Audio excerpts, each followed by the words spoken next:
الحائط. الجيش المصري يعيد بناء البنية العسكرية في سيناء بشكل يناسب المرحلة، وإسرائيل تعض أناملها من الغيظ.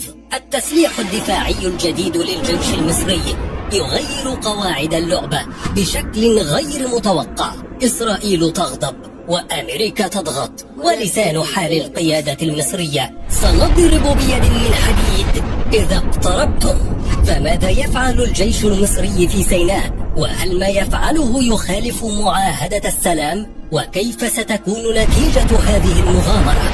وهل يمكن أن يقع المحظور وتنتقل شرارة الحرب إلى سيناء؟ سنجيبك عن هذه الأسئلة وأكثر، فتابع للنهاية. أهلا بكم في حلقة جديدة من حقائق عسكرية. لا تنتظر الفأس حتى تقع في الرأس، مثل شعبي معروف، ولكنه اليوم أصبح خطة استراتيجية علنية واضحة للجيش المصري. بدأت مع بداية العدوان الإسرائيلي على قطاع غزة في 7 أكتوبر للعام قبل الماضي، فلم تمثل معاهدة السلام التي أبرمها السادات مع مناحم بيجن عام 1979 عائقا أمام القيادة السياسية المصرية وقيادة القوات المسلحة في سبيل حماية العمق الاستراتيجي والأمن القومي المصري الذي يبدأ من حيث تنتهي أرض فلسطين المحتلة. وهذا بالطبع ما لم تتوقعه تل أبيب التي تتعامل مع هذه المعاهدة على أنها مسمار جحا الذي وضعوه في سيناء لتكبيل الأيدي المصرية عن اتخاذ أي خطوة هجومية أو حتى دفاعية حين تحدث الحوادث. ومنذ إبرام المعاهدة ومصر تلتزم بكل بنودها بشكل متشدد تفاديا لأي احتكاك قد يؤدي إلى حرب لا تؤمن مغبتها. ولكن عملية العدوان الأخير على قطاع غزة فتحت عيون الجيش والقيادة السياسية إلى الخطر الكامن في بنود المعاهدة، فإسرائيل مستعدة في أي وقت لاختلاق المواقف التي تبرر بها انتهاك شروط المعاهدة، وأمريكا تعمل لها كمخرج ومسوق لتلك المواقف. وهذا يعني أن القوات الإسرائيلية يمكن أن تبيت ليلتها في الأراضي المحتلة وتستيقظ في سيناء، وخصوصا أن سيناء ظلت حاضرة في تصريحات المسؤولين الإسرائيليين وجزءا أساسيا من مخطط التهجير الذي يتبناه الرئيس الأمريكي دونالد ترامب. فماذا فعلت مصر تجاه هذا الوضع؟ هذا الوضع لم يترك لمصر الكثير من الخيارات، ولم يكن وقوف الجيش أمامه مكتوف الأيدي. من ضمن المقترحات بل أصبح الوضع كالتالي: إما الحفاظ على السيادة أو الحفاظ على السيادة، ولا توجد اقتراحات بديلة. فمع بداية الحديث عن مخطط التهجير صدر تحذير رسمي من القاهرة إلى تل أبيب باحتمالية تعليق معاهدة السلام بين البلدين إذا تم دفع الفلسطينيين للتهجير نحو مصر.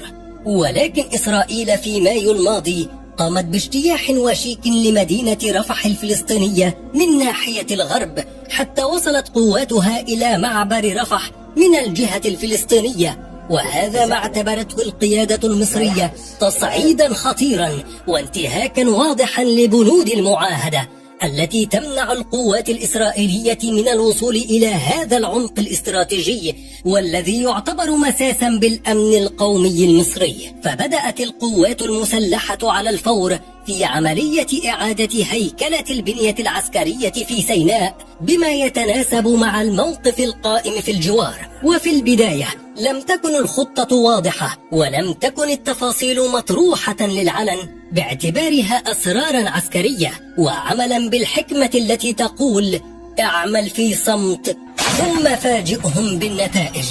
ولكن اليوم أصبح على الجميع أن يدرك ما قامت به مصر من تشييد بنية عسكرية دفاعية جديدة في سيناء، متمثلة في خطوط دفاعية جبارة تتكون من مجموعة حواجز مضادة للدبابات ومنظومة دفاع جوي حديثة تعمل أيضا كمضاد للطيران، بالإضافة إلى تشييد مواقع عسكرية جديدة وتعزيزها بالمعدات الثقيلة والحصون المنيعة. وكأن مصر تعيد بناء الأهرامات في سيناء على حد تعبير وول ستريت جورنال.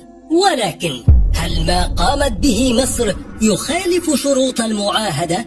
تنص بنود المعاهدة على إنهاء الحرب بين مصر وإسرائيل وإقامة علاقات ودية بينهما، مع وضع شروط واضحة للبنية العسكرية ومستوى التسليح على الحدود بين الطرفين. وتم تقسيم سيناء باعتبارها منطقة النزاع إلى 3 مناطق: ألف وباء وجيم بحسب القرب والبعد عن الحدود. وقد تم وضع مواصفات خاصة للتسليح كما وكيفا لكل منطقة من المناطق الثلاثة، على أن تكون المنطقة جيم والتي تضم محور صلاح الدين أو محور فيلادلفيا كما يقولون خالية من العتاد العسكري الثقيل، ولا يسمح فيها للجانب المصري إلا بوضع شرطة مدنية بأسلحة خفيفة.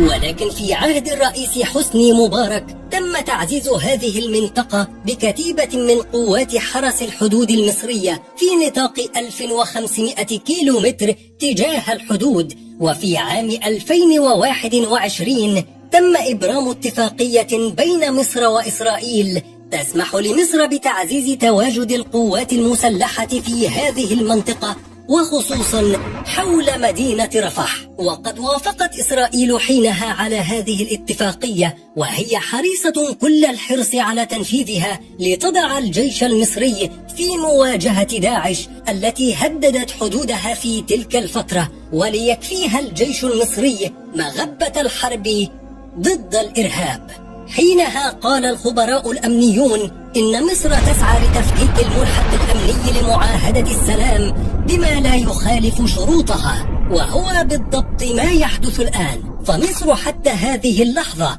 لم تعلن تجميد المعاهدة أو كسر بنودها، وكل ما تقوم به في سيناء يأتي في إطار آلية الأنشطة المتفق عليها، والتي يسمح بتعديلها وترتيبها بالتنسيق مع إسرائيل أو حسب ما تقتضيه الضرورة. والحقيقة أن إسرائيل تدرك أن الجيش المصري يحاول فقط حماية أمنه القومي وعمقه الاستراتيجي، ولا توجد أي نية للدخول في حرب معها أو حتى القيام بأي عملية نوعية خارج إطار الدفاع. ولكن غضبها يأتي من شعورها بالمفاجأة والصدمة في الموقف المصري. فهل يمكن أن تدفعها الصدمة للصدام المباشر مع مصر؟ لكي نكون واضحين مع أنفسنا، إن إسرائيل لا تحترم بقدر ما تخاف، ولأن المخطط اليهودي واضح في المنطقة، ويعتبرون أن دولتهم من النيل إلى الفرات، فإن ملف الحرب مع مصر لا يخرج من غرف عملياتهم طوال الوقت. ولكن في الوقت الحالي إسرائيل منشغلة في مخطط تهجير الفلسطينيين من غزة، وليست بالغباء الذي يجعلها تفتح على نفسها جبهة أخرى، وخصوصا إذا كانت مصر فحرارة الصفعة التي طالتها في حرب 73 ما زالت على وجهها حتى الآن.